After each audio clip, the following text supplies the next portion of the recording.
Hello everybody, welcome back to another video on my channel. Today we're playing Plants vs Zombies 2 Reflourished again. Today, this video is a bit longer because we're gonna be beating the entirety of Wild West. I have over 110 minutes of footage, so I have a lot to go through. Sorry that this video took a long time to put out, but hey, it's the entirety of Wild West, so let's get straight into it.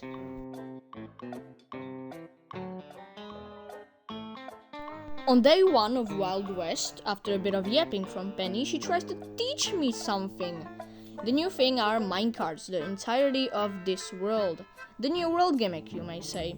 Well, what are the minecarts? As you can see on the screen, you put a plant on them and you can move it around to different lanes, which can be very useful, but while the game was trying to teach me something, I just had fun juking this pea shooter.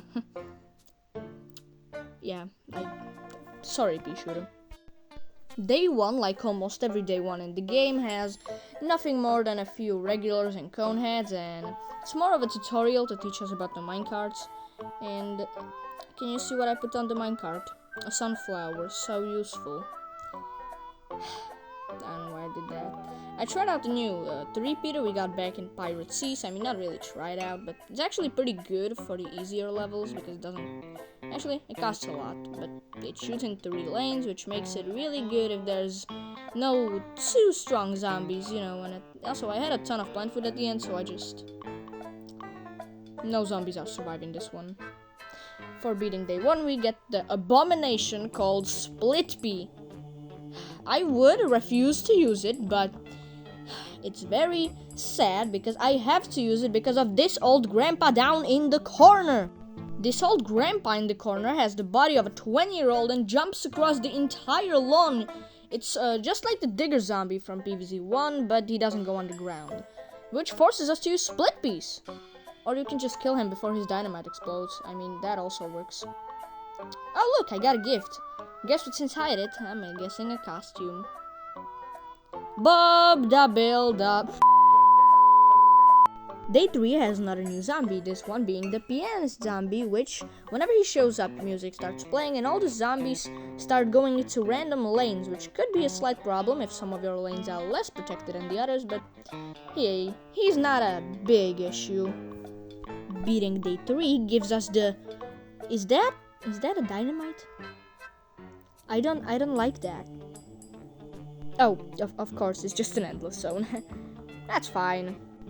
Day 4 is the Not Okay Corral, which is this unfun minigame which I hate, where it shows us which lanes the zombies come in and gives us one plant every time, and we just have to plant it in somewhere to defeat the zombies.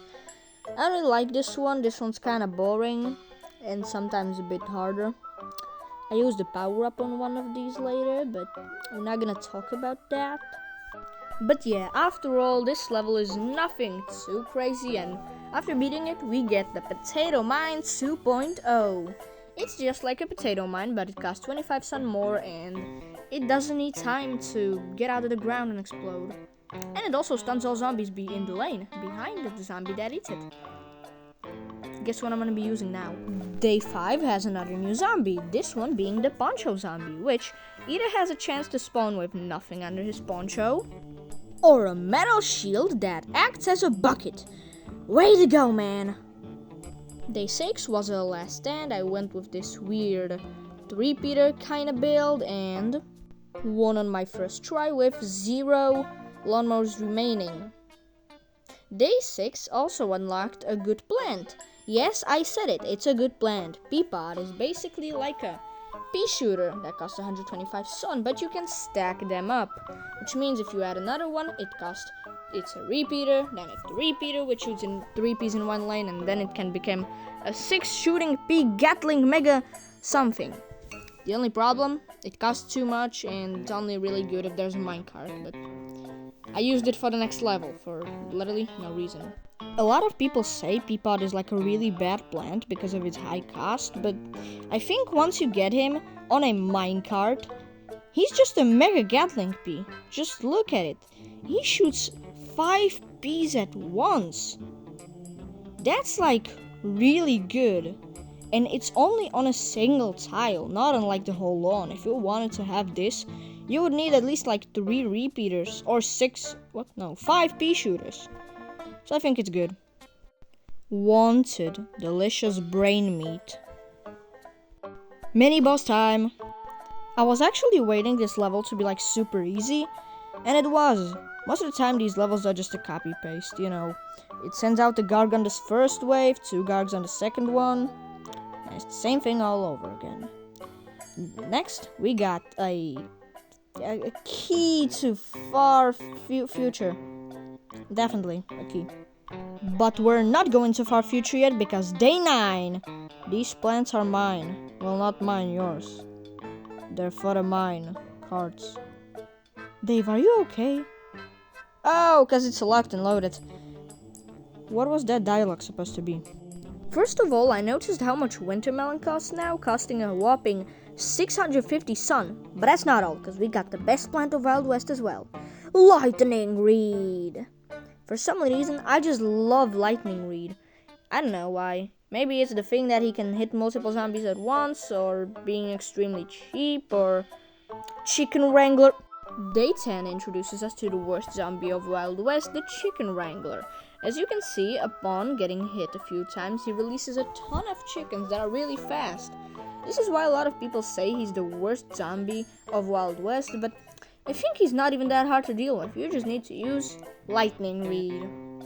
Day 11 has us not spending more than 500 sun.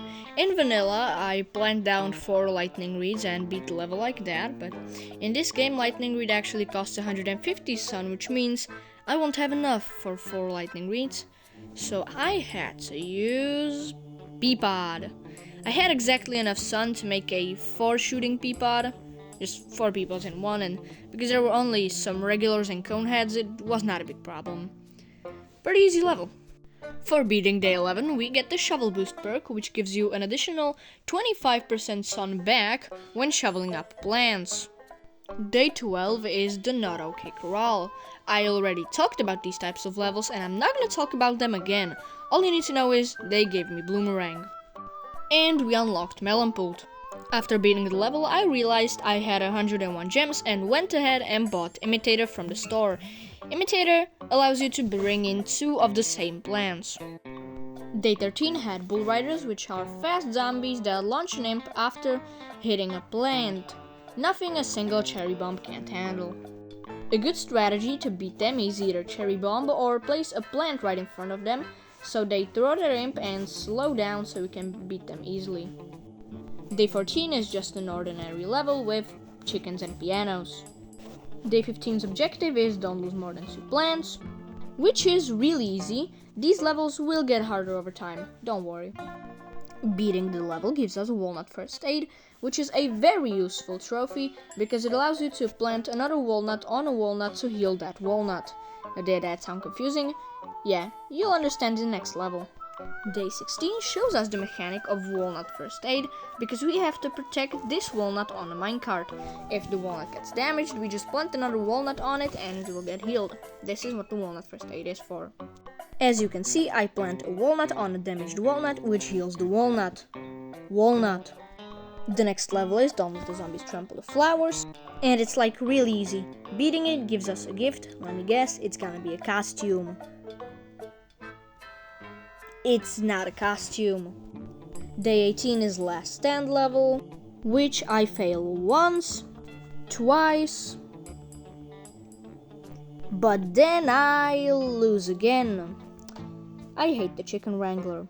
But on my 4th attempt, I beat it, giving me Tallnut, a plant I will probably never use.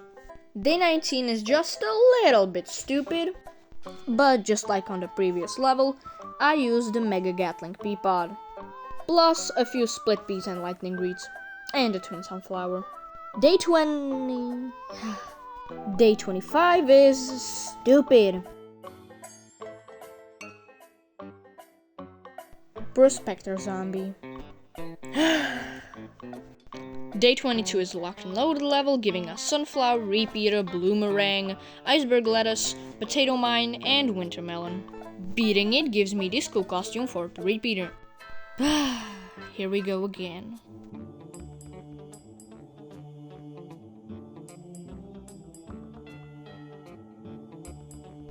Okay, that wasn't that bad after all. And day 24, the last real level of Wild West, has us protecting these 3 walnuts. By the way, this has to be my favorite level of Wild West. I don't know why, but it just is.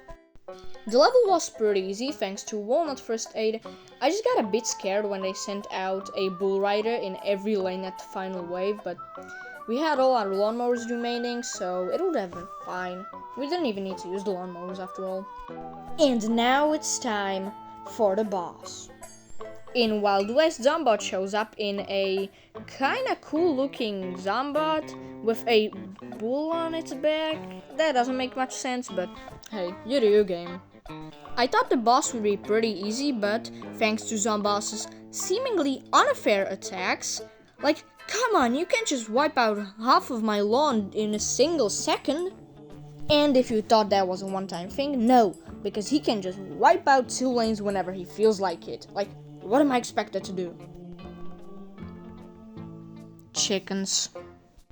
On my final attempt, he just started trying to wipe out the entirety of my lawn, and I was just thinking, yeah, do whatever you want. You have so low health, you're going down no matter what.